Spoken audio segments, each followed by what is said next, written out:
Unless you've been living in a cave, you've probably noticed that prices have been screaming higher and there's shortages on all kinds of products. The Fed would like you to believe that all of these issues are transitory due to seemingly random supply shocks from COVID. In this video, I'm going to be sharing with you the real causes of the price increases and shortages, why these are not new and they're not transitory, and what you can do to protect yourself. This is video number 3 of 10 of a series covering 10 books on investing, economics, and self-development. The book I'm covering in today's video is Gold, Peace, and Prosperity by Ron Paul. Ron wrote this book over 30 years ago in 1981, but it couldn't be more relevant to today. About those price increases I mentioned earlier, just to give you some examples, housing is up 20% over the past year. Energy is up 25%.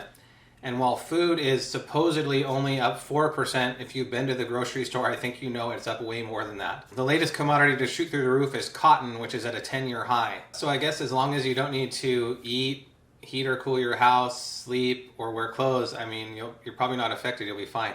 In this video I did on inflation, I explained how the government manipulates and understates official measures like the CPI and how there's fundamental flaws in the way they're calculated. Figures like the CPI don't actually measure inflation, but only the effects of inflation, because real inflation is the increase in the money supply. The other day a restaurant put up a sign that perfectly illustrates how circular the reasoning is to define inflation as rising prices. The sign says, "All lobster prices have increased due to higher lobster prices." Well, okay, duh, but the real question is, why are the lobster prices higher?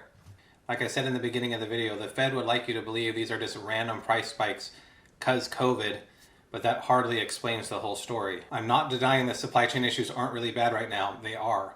But there's a couple of key points to make. Number one, the supply chain issues are not due to COVID, but the government's response to COVID, aka the lockdowns and restrictions put on businesses. That's an important distinction. Number two, the problems caused by the lockdowns and restrictions have been exacerbated by excessive money printing by the Federal Reserve and excessive fiscal stimulus by Congress. In a free and properly functioning market, well, first of all, we wouldn't have had the blanket shutdowns of businesses. But secondly, if there was a decrease in production, it would have been met by a decrease in consumption, because the people who aren't producing wouldn't be earning and therefore would have less to spend. And while you might still see some supply and demand shocks in a free market economy, prices would adjust higher, people would reduce their consumption accordingly, and equilibrium would be reached. But what did the government do? At the same time that they shut down businesses and shut down production, they also flooded the system with money to prop up spending and consumption. And with this printed money, they have been paying people not to produce, which is causing worker shortages, which is a major drive of the supply chain issues. All of this is further curtailing supply while stoking demand. To put it simply, we have way more money in the system and way less stuff, so no wonder prices are going nuts. When you create money without creating stuff, you set up an imbalance in the economy. You're pulling that future demand to the present, and eventually the chickens are going to come home to roost. One of the great things about this book is that it was written 30 years ago and it covers events that happened 130 years ago. And what it teaches you is that what we are seeing today isn't new. Governments have always appreciated their currencies. This has always resulted in a loss of purchasing power and a loss of faith in the government and eventual destruction of said currency. The only thing that's changed is government has found new ways of doing this. They've gotten better at covering it up, better at propagandizing to make you think that inflation is actually good for you. Like Peter Schiff says, have you ever walked into a grocery store and thought, man, sure, I'm glad these prices are higher. I'm glad the Fed is meeting their inflation target. Yeah, me neither. When the US was under a gold coin standard, although imperfectly adhered to, we enjoyed tremendous economic growth along with actually falling prices. Wouldn't that be nice for a change? And in the time since we have gone off the gold standard, the dollar has lost 99% of its purchasing power. If you want to understand how we moved off of the gold standard, and it didn't happen overnight, like many things the government does, they slowly erode your freedoms over time, then I highly recommend that you read this book.